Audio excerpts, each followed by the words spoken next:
Hello दोस्तों, welcome और welcome back to my YouTube channel.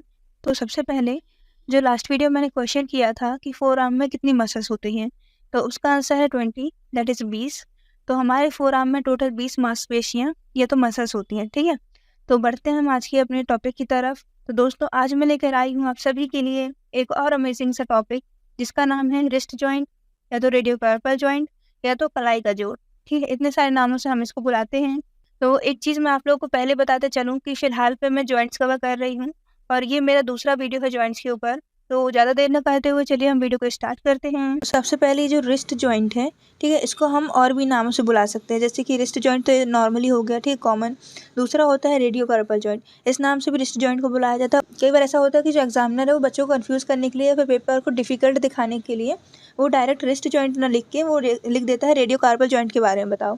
तो कई बार ऐसा होता है कि तो वैसे बहुत ज़्यादा प्रेशर होता है, तो उसमें जो बच्चे होते हैं वो बहुत ज़्यादा कंफ्यूज हो जाते हैं कि क्या है, और वो छोड़ के आ जाते हैं। रिस्ट जॉइंट है, यही रेडियोकार्पल जॉइंट है, ठीक है। और हम इसको अगर हिंदी में देखें तो इसका हिंदी में नाम होता है कलाई का जोड़। आगे मैं आपको और भी सारी चीज़ें एक्सप्लेन करूँगी डायग्राम के साथ, तो आपको सारी चीज़ें एकदम ईजी होंगी और कोई भी डिफ़िकल्टी नहीं होगी कोई चीज़ समझने में। फिर भी अगर आपको कोई डाउट होता है तो आप मुझे कमेंट कर दीजिएगा, मैं उसका ज़रूर रिप्लाई करूँगी। तो चलिए अब हम आगे देखते हैं। तो सबसे पहले मैं यहीं पास आपको थोड़ी सा जो जॉइंट है उसके बारे में बता दे रही हूँ। हम यहाँ नॉर्मल एक जॉइंट का डायग्राम देख लेते हैं, ठीक है, स्ट्रक्चर देख लेते हैं कि जो हमारा रिस्ट जॉइंट है वो किस तरीके से दिख रहा है। तो ये हमारी कौन सी बोन हुई, रेडियस बोन हुई, ये हमारी अल्ना बोन हुई, और ये हमारी कार्पस बोन है, ठीक है। ये हमारी कलाई की बोन्स है। ये टोटल 8 बोन्स होती है, मतलब 8 होती है नंबर्स में जितनी बोन्स हैं। और ये one of the complex joint के अंदर आता है, मतलब कि ये जो जॉइंट है जटिल संरचनाओं में कुछ जॉइंट होते हैं, उनमें से एक ये हैं। तो चलिए अब हम आगे देखते हैं। तो यहाँ मैं आपको एक और चीज़ क्लियर करते चलूँ, क्योंकि जो एक गलती ऐसी थी कि जो मैंने भी अपने एग्ज़ाम में की थी, जो मेरा फर्स्ट ईयर का एग्ज़ाम हो रहा था, मेरे से भी गलती हो, क्योंकि हम ये क्वेश्चन हमारे एग्ज़ाम में आया था। जितने भी जॉइंट्स होते हैं ये मैक्सिमम 10 मार्क्स में पूछे जाते हैं। तो मुझसे गलती हो गई थी कि मुझे समझ ही नहीं आ रहा था कि जो रेडियस बोन है वो अंगूठे के साइड मतलब थंब के साइड रहती है कि लिटिल फिंगर की साइड रहती है। तो मैं नहीं चाहती कि जो गलती मुझसे हुई वो आप लोगों से भी वो गलती हो। तो मैं आप लोगों को पहले क्लियर कर देती हूँ। जो रेडियस बोन होती है वो थंब की साइड होती है, ठीक है, और जो अल्ना वाली बोन होती है वो लिटिल फिंगर की तरफ होती है। अब मैं आपको एक ट्रिक बता देती हूँ याद करने के लिए। सबसे पहले जो रेडियस, हम रेडियस लिख लेते हैं। ये रेडियस हुआ और ये अल्ना हुआ, ठीक है। तो जो रेडियस बोन है उसमें आप देख रहे हो कि स्पेलिंग थोड़ी सी बड़ी है इसकी, लेकिन जो अल्ना है उसमें सिर्फ 4 अक्षर आ रहे हैं। यही हमारे याद करने का ट्रिक है। ये छोटी वाली उंगली है तो इसका जो अल्ना का नाम है वो भी छोटे अक्षरों में आ रहा है, मतलब कि कम अक्षर आ रहे हैं इसमें। तो आप इस तरीके से याद कर सकते हो कि जो लिटिल फिंगर की साइड वो कौन सी रहती है, अल्ना बोन रहती है। और जैसे रेडियस बोन हो गई, इसमें ज़्यादा अक्षर का यूज़ हुआ तो ये थंब की साइड हो जाएगी। रेडियस अल्ना तो हम समझ गए। अब आगे हम देख लेते हैं कि जो कार्पल बोन्स हैं इनमें 8 बोन्स होती हैं, ठीक है। अब इन्हीं का हम नाम याद कर लेते हैं। कौन कौन सी बोन है, ट्रेपेजॉइड बोन है, कैपिटेट है, हेमेट है, पीजीफॉर्म है, टेक्यूट्रम है, लूनेट है, ट्रेपेजियम है और स्केफॉइड है। ये टोटल 8 होती हैं नंबर्स में, ठीक है। और इनके याद करने का ट्रिक क्या है, she looks too pretty, try to catch her. ये एक निमोनिक है। आप इसके थ्रू ये जो जितनी भी बोन्स हैं आप उनको याद कर लीजिएगा। नाम थोड़ी सी अभी स्टार्टिंग में डिफिकल्ट दिख रहे होंगे, बट आप 1-2 बार जब इनको रिवाइज कर लोगे तो आपकी सारी चीज़ें क्लियर हो जाएंगी। तो यही मैं आपको एक और चीज़ क्लियर करते चलूँ कि ये जो 8 बोन्स होती हैं ये 2 लाइन में ऐसी जमी होती हैं, ठीक है। मतलब कि स्टार्टिंग में ये 4 हैं, ठीक है, और इसके बाद ये 4 है पीछे की तरफ। ये एक छोटी सी आपको यहाँ दिख रही होगी पीसीफॉर्म, में छोटी सी एकदम होती है, ये फिंगर की तरफ होती है, ठीक है। तो सबसे पहले हम देख लेते हैं ओवरव्यू। जैसे कि मैंने पहले बताया था कि जितने भी जॉइंट्स होते हैं अगर आप उनको ओवरव्यू लेके पढ़ोगे तो आपको जो एग्जाम है उसमें भी कोई दिक्कत नहीं होगी और फुल मार्क्स अचीव होंगे। जो ओवरव्यू है एक ये रोड मैप की तरह काम करता है कि हमारे जो माइंड है उसमें एक मैप बना के रखता है कि अभी हमें क्या क्या चीज़ें कवर करनी है और कितनी चीज़ें हो गई हैं, ठीक है। तो सबसे पहले हम इसका फीचर इंट्रोडक्शन देखेंगे, दूसरे में आर्टिकुलर सरफेसेस देखेंगे। आर्टिकुलर सरफेसेस मतलब वही होता है कि कौन कौन से बोन्स का कौन सा हिस्सा है जो जॉइंट बनाने में काम आ रहा है, ठीक है, उसी को हम आर्टिकुलर सरफेस बोल देते हैं बोन्स का। तीसरा हो जाएगा ligaments. Fourth factor providing joint stability. ये जो फोर्थ वाला पॉइंट है इसमें ऐड मैंने नहीं किया है क्योंकि जो बुक है उसमें नहीं दिया गया था, बट आपको अगर इंटरेस्ट है, आपको अगर आंसर बढ़ाना है, अगर आपको लगता है कि जितना मैंने अभी पढ़ाया उतना थोड़ी छोटा पड़ रहा है आपको लिखने के लिए 10 मार्क्स के लिए, तो आप अपने जो मैंने एल्बो जॉइंट में पढ़ाया था वो चीज़ यहीं ला सकते हैं, क्योंकि सारे जॉइंट्स में मसल्स, लिगामेंट्स, एटमॉस्फेरिक ये सारी चीज़ें ही काम आती हैं जो जॉइंट्स को स्टेबिलिटी प्रोवाइड करती हैं, ठीक है। तो हमारा अगला पॉइंट होगा रिलेशन। उसके बाद आएगा ब्लड सप्लाई, नर्व सप्लाई, उसके बाद मूवमेंट्स देखेंगे जॉइंट्स की, उसके बाद हम अप्लाइड एनाटॉमी करके इस वीडियो को एंड कर देंगे। मतलब कि ये जो हमारा रिस्ट जॉइंट होगा ये प्रॉपर्ली कवर हो जाएगा। होप करती हूँ कि आपको ये सारी चीज़ें समझ आ गई होंगी। तो चलिए अब हम इन्हीं को पर्टिकुलर एक एक करके देखते हैं। तो सबसे पहले हम इंट्रोडक्शन कवर कर लेते हैं। जो हम जॉइंट पढ़ रहे हैं उसका परिचय क्या है, उसका हम इंट्रोडक्शन बोलते हैं। ठीक है, वही हम देख रहे हैं। तो सबसे पहले क्या है कि जो रिस्ट जॉइंट है ये साइनोवियल जॉइंट है। ठीक है, ये जो रिस्ट जॉइंट है साइनोवियल जॉइंट के अंदर आता है। साइनोवियल जॉइंट हमने जो पहले पढ़ लिया है। अगर आपको जॉइंट्स में थोड़ी बहुत इशू होता है तो मैंने वीडियो पहले ही बना चुकी हूँ जॉइंट्स का, तो आप उधर जाके एक बार देख सकते हैं। और इसकी वीडियो को मैं डिस्क्रिप्शन में भी डाल दूंगी जॉइंट्स का लिंक, तो आप वहाँ से भी डायरेक्ट जाके मैं उस वीडियो में देख सकते हैं। ठीक है, इसके बाद हम देख लेते हैं कि साइनोवियल जॉइंट तो है, लेकिन साइनोवियल जॉइंट के अंदर हमने पढ़ा था कि और सब टाइप आते हैं।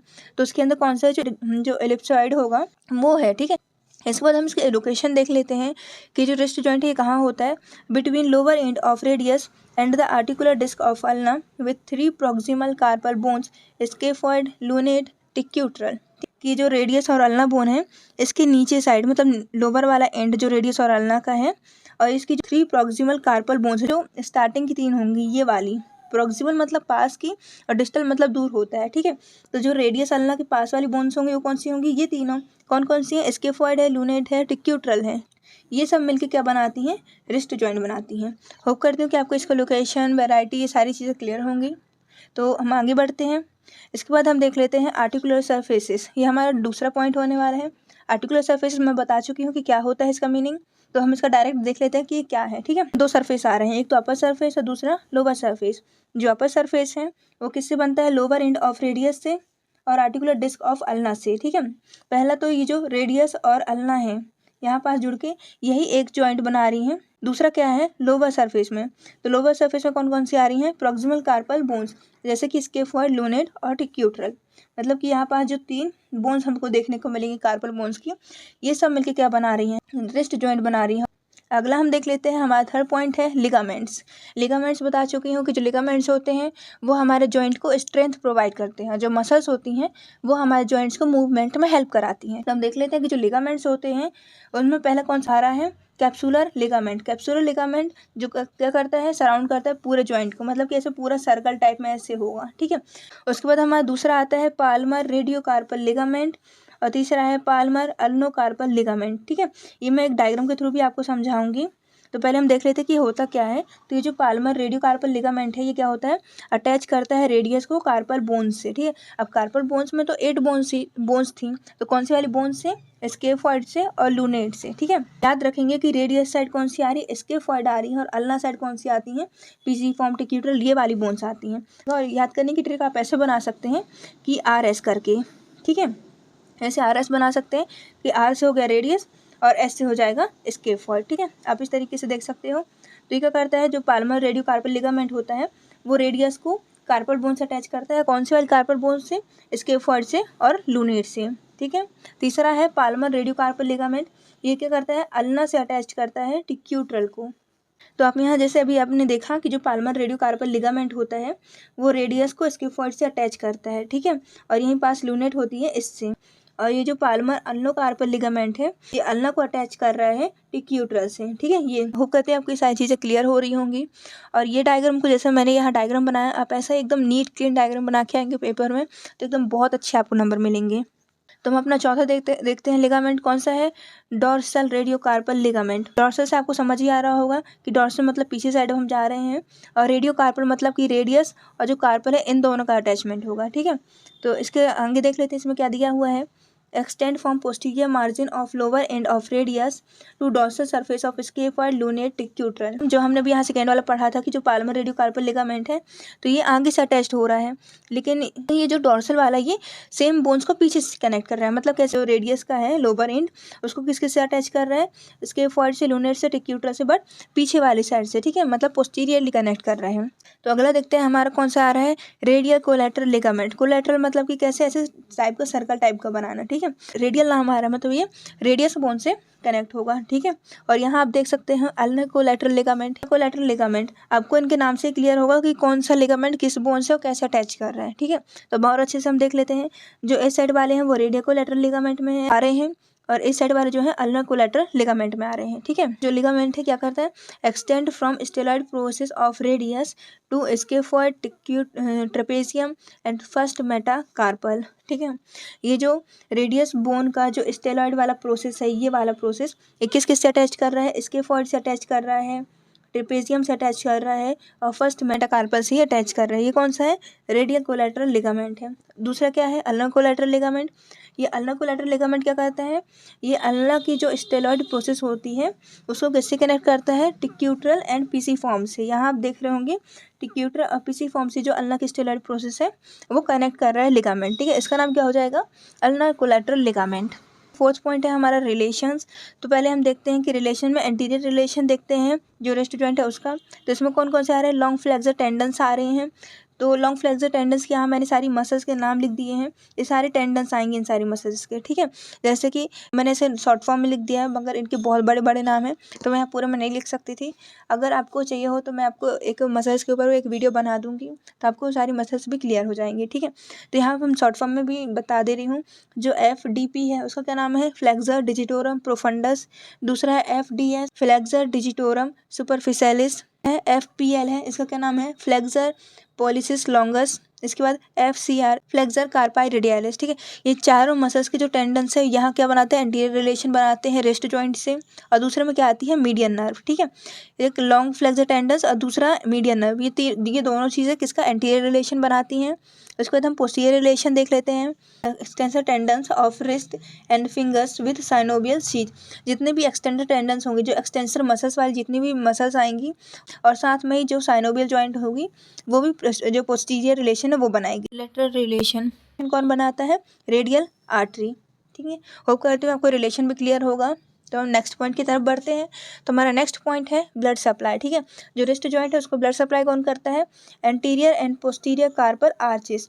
और ये जो एंटीरियर पोस्टीरियर कार्पल आर्चेस होते हैं वो कौन होते हैं, ये ब्रांच होते हैं रेडियल और अल्नर आर्टरी के। ठीक है, इसके बाद हम नर्व सप्लाई देख लेते हैं कि जो नर्व सप्लाई है उसको कौन नर्व सप्लाई कर रहा है, anterior and posterior branch of interosseous nerve.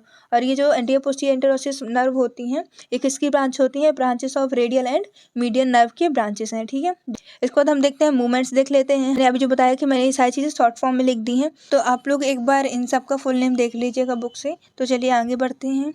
तो जो रिस्ट जॉइंट है उसका फ्लेक्सन कौन कौन सी मसल्स कराती हैं, flexor carpi ulnaris, flexor carpi radialis, palmaris longus. ये तीनों मसल्स क्या कराती हैं, फ्लेक्सन कराती हैं रिस्ट जॉइंट से। दूसरा क्या है, एक्सटेंशन। एक्सटेंशन कौन कौन सी मसल कराती हैं, extensor कार्पाई radialis longus, extensor कार्पाई radialis Brevis और एक्सटेंसर कार्पाई अल्नरिस। ठीक है, ये सारी जो तीनों मसल हैं ये क्या एक्सटेंशन करवाती हैं। इसके बाद एबडक्शन कौन कौन सी मसल्स कराती हैं, flexor carpi radialis, extensor कार्पाई radialis longus और ये तीसरी मसल कौन सी है, एबडक्टर पॉलिसिस लॉन्गस। ठीक है, ये तीनों मसल क्या कराती हैं, एबडक्शन कराती हैं। उसके बाद ये एबडक्शन था, ये एडक्शन कौन कराता है, फ्लेक्सर कार्पाई अल्नरिस और एक्सटेंसर कार्पाई अल्नरिस, ये दोनों मिलके क्या कराती हैं, एबडक्शन वाला मूवमेंट कराती हैं। इसके बाद जो सर्कमटेंसेस है इसी रोटेटरी मूवमेंट कराती हैं सारी मसल्स मिलके। तो करती हूँ कि आपको ये मूवमेंट वाला भी पॉइंट क्लियर होगा। तो चलिए अब हम आगे देखते हैं। अगला पॉइंट है हमारा एप्लॉयड अनाटॉमी। जो एप्लॉयड अनाटॉमी है इसी को हम क्लिनिकल भी बोल सकते हैं, दोनों एक ही चीज़ है। और ये हमारा लास्ट पॉइंट होने वाला है इस वीडियो का। ठीक है, इस जॉइंट का जो रिस्ट जॉइंट है उसके साथ भी प्रॉब्लम्स हो सकती हैं। ठीक है, अब कौन कौन सी प्रॉब्लम हो सकते हैं हम वो देख लेते हैं। तो सबसे पहले है रूमेटॉइड आर्थराइटिस और गाउट। ठीक है, मोस्ट कॉमन होते हैं, बोन्स की डिसीजेस हैं रूमेटॉइड आर्थराइटिस और गाउट।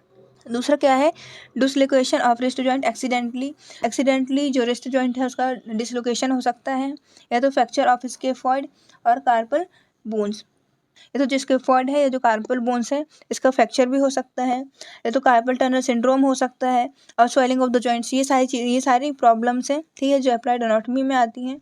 और मैं यहाँ आपको एक और इंटरेस्टिंग फैक्ट बताते चलूँ कि जो हमारी जो स्केफॉइड वाली बोन होती है ये बहुत जल्दी फ्रैक्चर हो जाती है। ठीक है, होप करती हूँ कि आपको सारा वीडियो समझ आया होगा। अगर आपको कहीं भी डाउट होता है आप मुझे कमेंट कर दीजिएगा। अगर आपको यह वीडियो पसंद आता है तो चैनल को लाइक करें, सब्सक्राइब करें और शेयर करना ना भूलें। तो मिलते हैं अगले वीडियो में एक और अमेजिंग से टॉपिक के साथ। सो बाय बाय।